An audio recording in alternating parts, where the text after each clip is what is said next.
Iyon, ngayong araw ngay tayo magbubutse-butseran muna.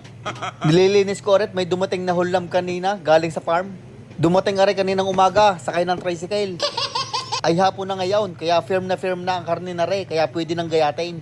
Sa palagay ko yung ang pinakamalaking lamb na aking binutser. Nasa mahigit 60 pounds din ang kanyang timbang. Bago natin pipira-pirasohin na rin, may tatanggalin muna tayo sa loob. May laman na rin 2 kidney. Yan ang isa, are naman ang pangalawa. Ang sunod nating ilalabas ay aring kanyang atay. Kasarap na rin ibang fresh na fresh Sana all fresh.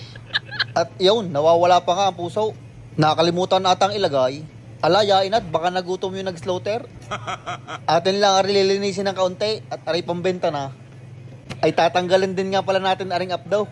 Dadahan-dahanin lang natin at baka mabutas ay maglalamutak.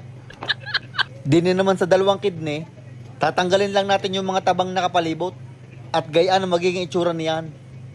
Iyon, tapos na nga tayo sa laman loob. Ang karaniwang laman laang noon ay puso, atay at saka kidney. Yung iba na iwan sa farm, hindi ko alam kung anong ginagawa nila doon. Pagka isang araw ating puntahan, ay siya ari aking sisimulan na. Ihihiwalay ko muna aring paa sa likod. Ari madali-daling gayatin.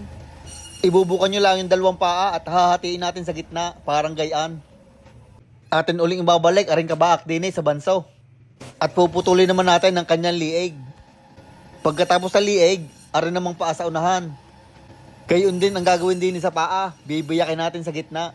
Mamaya natin tatanggalin ang shoulder diyan. Ari na muna ang ating bibiyakin ang kanyang tiyan.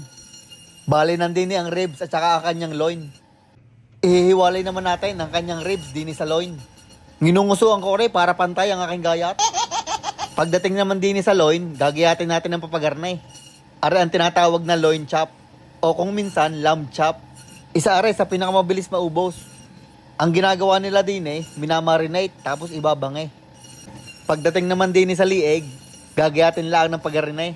Parang pangkaldereta, medyo malalaki.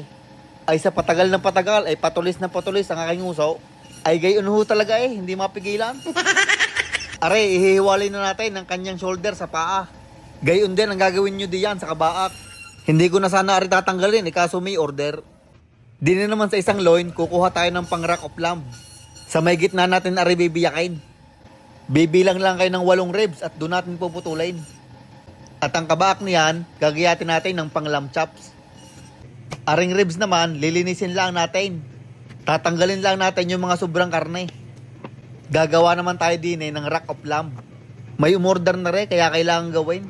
Ay kung wala hindi ko rin gagawin ay pagkakahirap Ang una natin gagawin, tatanggalin yung karne sa ibabaw ng ribs hanggang lumabas ang kanyang mga buto. Bagos ating lilinisin ang pagitan ng mga ribs. Kung minsan, ari nilalagay sa freezer ng kaunting oras para mag-firm ng ayos at madaling tanggalin yung mga karne.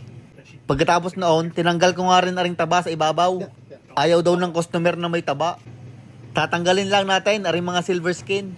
Ari parang bubble gum pagka nakain. Kaya kailangan tanggalin. Pagka natanggal nyo yung mga silver skin, babalik tayo din sa kanyang ribs. Din lilinisin na natin ang pulido. Dapat walang makikitang karne sa mga ribs. Kakayasin nyo lang na papagayaan. Digay para lang nagkakayas ng kawayan.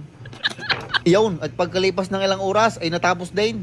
Hindi naman siya pulidong pulido. Ay pagod na ako kaya ayos na yan. At arin na ho ang parte ng tupang ating pinagpirapirasaw. Ay walang hiyang tupang iyan ay nakakapagod. Yung mga trim naman ating gagawing sausage. Digay walang tapon. Iyon, hanggang din na lang at ako'y maanggo na. Maraming salamat sa inyong palaging panonood. Shoutout nga pala kay Giovanni Rosita, Cubs Spamming San Diego, Tessie Masangkay Muñoz Papa, at kay Tristan Foz ng Batangas City. Maraming thank you mga idol. Mag-iingat kayo palagi.